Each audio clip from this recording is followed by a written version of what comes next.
Hello everyone, welcome to Learn Six Sigma by Pankaj Chauhan. I received this request many times from many of the people. They are asking, okay, to explain the standard deviation and what is the meaning of standard deviation and how do we calculate the standard deviation and what's the importance of standard deviation. So today's topic, I'm going to explain you what exactly you mean by the standard deviation, what is the importance and how do we calculate this. Okay, say guys, one thing we need to understand, everything we measure with respect to the unit of measurement. So suppose if you wanted to measure the distance, maybe we are measuring in miles, maybe we are measuring in kilometers. Similar way, like as in weight may be in the kgs, weight may be in the pounds. Like if you see the temperature, maybe you are measuring in the degrees centigrade, or maybe you are measuring in the Fahrenheit. Similar way, we measure what Six Sigma is. Six Sigma is all about the variation. As we know, Six Sigma is a technique that will reduce the variation to improve the process. So what is the unit of measurement for variation?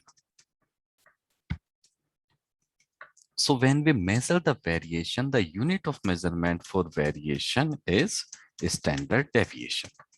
So we will say how much is the variation in the process. Some people say like as it's a 3 standard deviation or it's a 4 standard deviation, right? So the unit of measurement for the variation is standard deviation. So whenever we start calculating any kind of variation in our process, we will say this is how many standard deviation. So what is standard deviation? Let's understand here. Your standard deviation is, in simple word, I will say it's the square root of your variance. Now, question will come, what is the variance? So variance is average of square deviation. Okay, then what is the square deviation? Square deviation is just simple. It's a square of deviation. Now, what's the deviation? So deviation mean this is the difference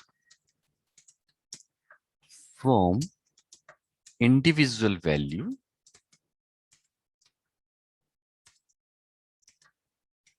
to the average value or to the mean value. Generally, individual value will represent with xi. Xi means xith value, and the mean we represent by the symbol of x bar. X bar means average or the mean. So what is the individual value? You already know. Deviation, you know, like the difference between the individual value to the xi value or individual value to the mean value. What is the mean? Mean is your simple average. All right. And what is the individual value? Individual value is your observation or your data point. Individual data point is your individual observation. So let's say, let's generate some random data.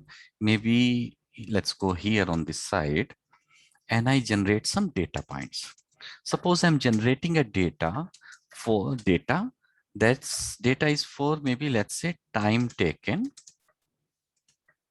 per transaction. Okay. So time taken per transaction is my data. Maybe I have collected the data for suppose 50 data points. And maybe the time which I'm taking may be in between, let's say from 10 minutes I'm taking to, let's say 25 minutes. Let's generate some data with the decimal. So I'm using additional formula here to generate the data in the decimal. So this is what the values I have taken. So here is my data for last 30 data points. Okay. No need to have so many of the decimals. So just remove this and I am going to have this in the 2 decimal place only. Because your data generated randomly, it should not change over. So I'm just copying and pasting these as an values. Now, As per the definition, let's go from the bottom. What we are going to have? We have the individual observation, which is your xi value. Time taken per transaction is your xi value. What next we need? We need the average. So let's calculate how much is the average of this data. So let's we write here as a mean. Mean is simple formula average. Select all these values and we'll get this value. I'm pasting this as a value here and I'm going to paste this as a value till the bottom. All right. So I got my individual values here. I got my average value. Now what next? Next is deviation. So deviation is the difference from the individual value to the mean value, which means x bar. So this mean we are going to represent like as an x bar. Okay. Now we'll see the deviation is the difference. Deviation is here, which is xi minus x bar. So here is my xi value minus this is my average value.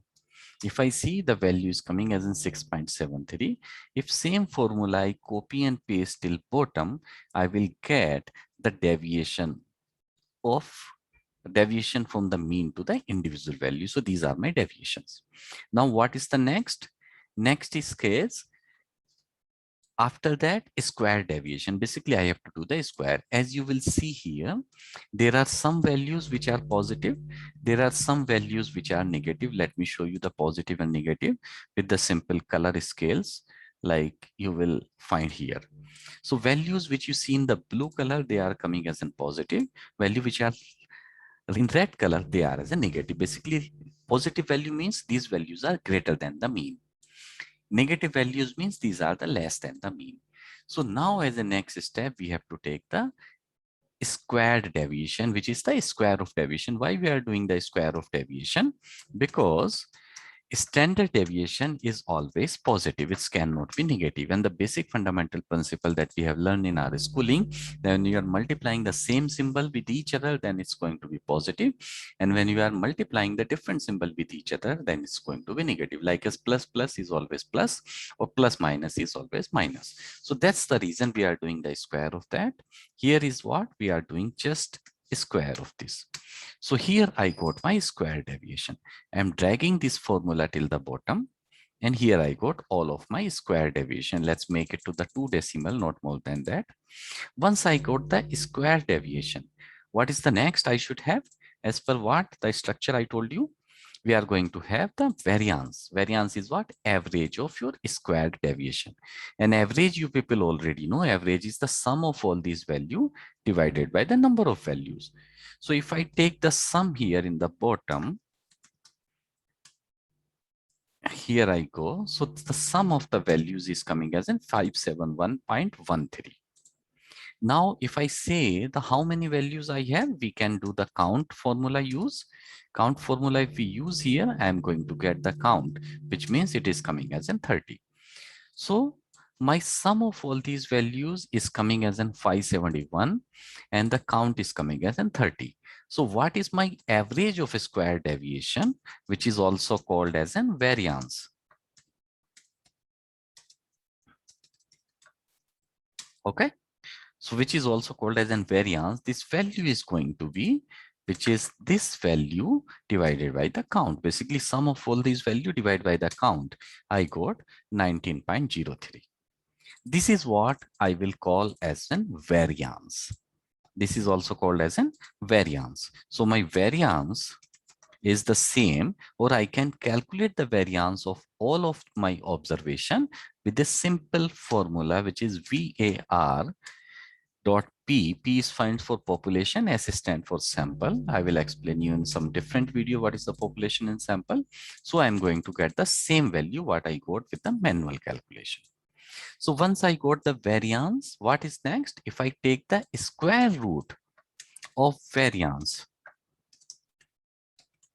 that will become my standard deviation. So let's say SQRT, select your variance value, and you got this 4.36. What is that? That is what my standard deviation, which I can calculate maybe with the simple Excel formula.